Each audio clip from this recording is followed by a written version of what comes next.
Welcome students. तो कैसे हैं आप? आई आप सभी अच्छे होंगे। तो इस वीडियो में देखते हैं class 12th English poem 3 keeping quiet by Pablo Neruda. ठीक है, इसके क्वेश्चन आंसर हम यहाँ पर देखेंगे। तो क्वेश्चन नंबर फर्स्ट देखो क्या बोला है। What does the title of the poem suggest to you? What do you think the poem is about? Answer देखते हैं। The title of the poem suggest the importance of silence. The poem is about the self examination and introspection. ठीक है, ये आपके पास first question था। अब देखिए question number second. Question number second में क्या बोला है। What will counting up to 12 and keeping still help us to achieve? आप नोट कर सकते हैं वीडियो को रोककर। ठीक है, 10 क्वेश्चन इस वीडियो के अंदर बताऊंगा मैं आपको। 10 के 10 इंपॉर्टेंट है। तो देखो इसका आंसर हो जाएगा what the poet means to say is that we should stop all our activities for a few moments and do some quick introspection. It will help us to restart our activities in better and purposeful manner. तो question number 2 आपको clear है? एक बार इसको read करें और note करें। Question number 3 आपको दिख रहा है। Do you think the poet advocates total inactivity and death? Answer हो जाएगा No, the poet does not say this at all. Whatever he says is connected with life and activities that can be made better. He only says that we should stop all our activities for a few moments and do some quick introspection. It will help us to restart our activities in better and purposeful manner. देखो question number 2 में से ही आप, तो मैंने question number 3 में ही रख दिया।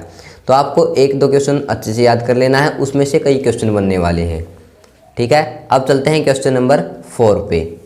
Question number 4 देखो। What is the sadness that the poet refers to in the poem? Answer देखो क्या हो जाएगा। It is the sadness of never understanding ourselves. Those who remain all the time busy in their worldly activities can never understand themselves. Only if we stop all our activities for a few moments and do some quick introspection we can understand ourselves. तो देखो बिल्कुल आसान language में answer है, सारे के सारे आपको पढ़ते ही समझ में आ रहे होंगे। क्वेश्चन नंबर 5 देखो। What symbol from nature does the poet invoke to say that there can be life under apparent stillness? अब इसी का एक और क्वेश्चन बन सकता है, चाहे इसको ऐसे पूछ ले एग्जामिनर, चाहे फिर ऐसे पूछ ले, कैसे भी पूछ सकता है एग्जामिनर। आपको आंसर एक ही लिखना है, ये वाला।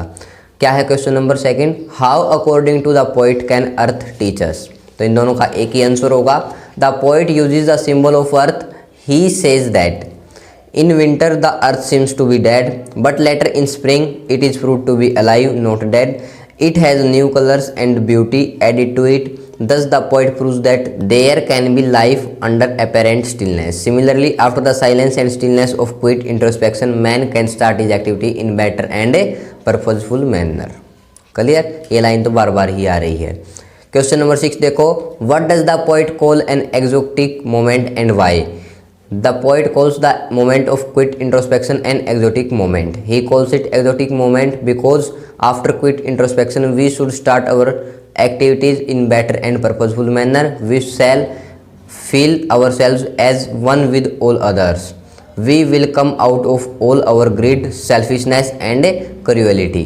तो क्वेश्चन नंबर 6 तक आपको क्लियर। अब चलते हैं क्वेश्चन नंबर 7 पे। तो क्वेश्चन नंबर 7 देखो क्या बोला है। What does the poet say about fishermen? और how will the exotic moment affect the fisherman? दोनों तरीके से ये क्वेश्चन पूछ लिया जाता है, आंसर दोनों का सेम होगा। The poet calls the moment of quick introspection an exotic moment. He says that it will bring about a change in outlook of fisherman. They would no longer harm whales out of their greed. They would fish only as much as they need for their survival. Clear? Question number 8 देखो। 3 तरीके से ये question पूछ लिया जाता है, answer एक ही लिखना है आपने। What does the poet say about those who prepare green wars? एक तो ऐसे पूछ लिया जाता है। What does the poet think about wars in keeping quiet? ऐसे भी पूछ लिया जाता है। और लास्ट है What does the poet say about different kind of war? What alternative does he suggest? तो देखो एक ही क्वेश्चन में 3 क्वेश्चन बन गए ना। आंसर पढ़ते हैं। The poet is against all kinds of war. He says that there are people who enjoy making wars.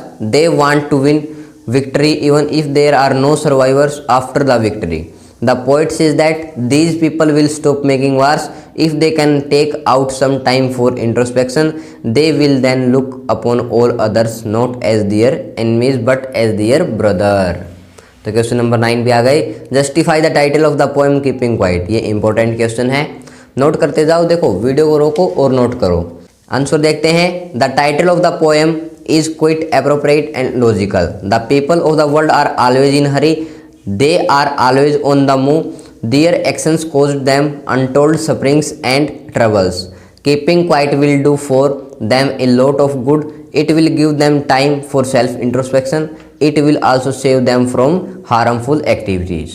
ये क्वेश्चन नंबर 9 था। एक 10th क्वेश्चन देख लेते हैं जो कि आपके पास क्या हो सकता है, लॉन्ग क्वेश्चन हो सकता है। तो क्वेश्चन नंबर 10 आपको दिख रहा है, what ideas does Pablo Neruda want to convey in this poem.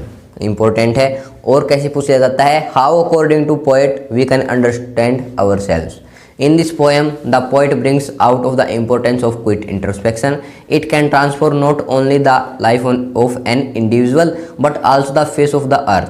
The poet wants to say that we should stop our worldly activities for a few moments and do some quiet introspection. It will help us to restart our activities in better and purposeful manner. तो इस video में हमने देखे 10 question keeping quiet के, तो इनको आप note कर सकते हैं और वीडियो को लाइक कर दें, चैनल को सब्सक्राइब कर दें। Okay, thanks for watching.